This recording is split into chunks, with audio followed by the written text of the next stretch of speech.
beginning this first full week of phase 2 of reopening North Carolina amid the coronavirus pandemic. Many people can go back to work and do things like get a haircut. Today, many people gathered inside of churches for the first time in months. And last weekend, a federal lawsuit permitted North Carolina religious groups the ability to gather in groups larger than 10. After President Trump ordered all churches to reopen and the CDC released new social distancing recommendations for religious gatherings, churches like Mount Olive in Winston-Salem opened its doors today. First, people had to undergo a health survey, temperature check, and wear a mask. Only a limited amount of people were allowed to go inside. People had to space out in the sanctuary, but one member says it was all worth it to come back together in some fashion. It gives you an opportunity to still do, if you are a religious person, and practice your beliefs, but practice it safely. You know, you want to do everything that's safe because the Lord's going to cover us, but we also got to be smart and we also got to be practical. So I think this is necessary measures that I think we should have been practicing some of these things across North Carolina even before COVID-19 came. So here are the CDC guidelines once again. They recommend houses of worship provide hand sanitizer, encourage face coverings, increase cleaning, and social distance. The CDC says the final decision should be left up to religious leaders. Well, tonight, some mixed reactions over the reopening of a Triad Speedway, which attracted huge crowds of racing fans last night. Take a look at the pictures taken at Ace Speedway in Elon. The track held its season opener on Saturday. This after Alamance County authorities said they would not enforce the governor's executive orders on large gatherings. We spoke with the co-owner of the Speedway, Jason Turner, and he says there were 2,500 fans at Saturday's race, half of their 5,000 person capacity. There's not a whole lot of people painting a very good picture right now, of course, but that was to be expected anyways. But I can say that, you know, not a lot of people showed up with masks on. A lot of people are ready to get back to normal. We spoke and the racing community answered. Turner also says they have a full slate of races planned for this Friday. He told WXII no one from the Speedway will be available for an interview this week as they'll be busy preparing for the next race coming up. Well, this is all happening as state health officials report almost 500 new cases of COVID-19. That brings the total number of people who have tested positive in North Carolina to more than 23,000. 113 North Carolinians have died. Here in the Triad specifically, 4,280 cases are confirmed. That's an increase of almost 100 from yesterday. Now remember, many of those people have recovered from the virus. As of last Monday, DHHS estimates more than 11,000 people have recovered from COVID-19 since the pandemic started.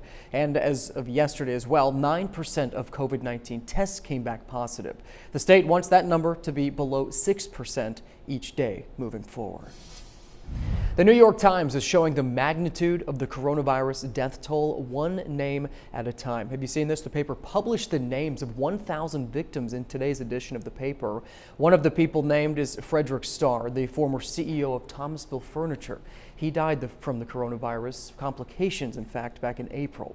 The Times pointed out that the names in today's paper represent only about 1% of the total number of people. Well, in times of extraordinary difficulty is times when we see acts of extraordinary kindness. They may not seem like a lot for you or me, but for one person, it could mean the world. Meredith Stutz shares the lesson learned from Davie County. Take a look.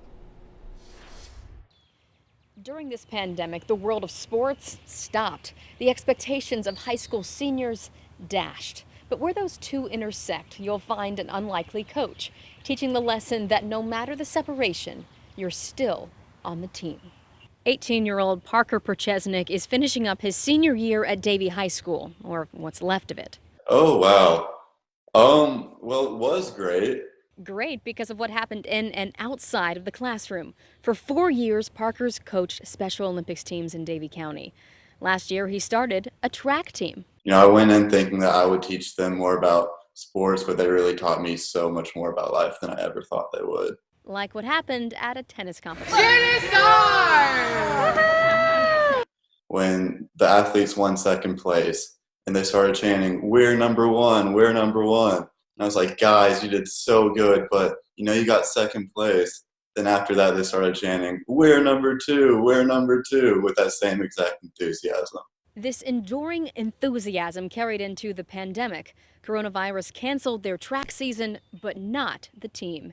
Every Sunday at the same time as practice, Coach Parker meets the athletes at Tanglewood Park and leads them on a social distance run. 2, 3, Eagles! Trying to give them someone they can reach out to if they need anything, someone that they can look up to, just someone that will always be there by their side.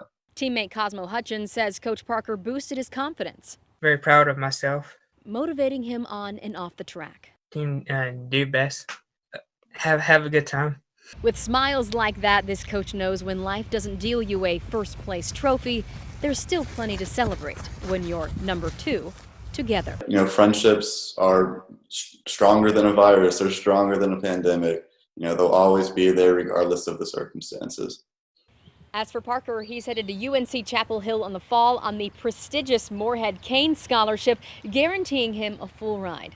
But he says he's dedicated to continue to mentor his athletes, his friends, to run their own races back home. Reporting in Winston-Salem, Meredith Stutz, WXII 12 News. Pretty amazing, Meredith. Thank you so much. And to find local coronavirus-related resources, you can head over to our website, WXII12.com. We have a county-by-county breakdown of cases. Information about food and financial services in the area can be found there, too.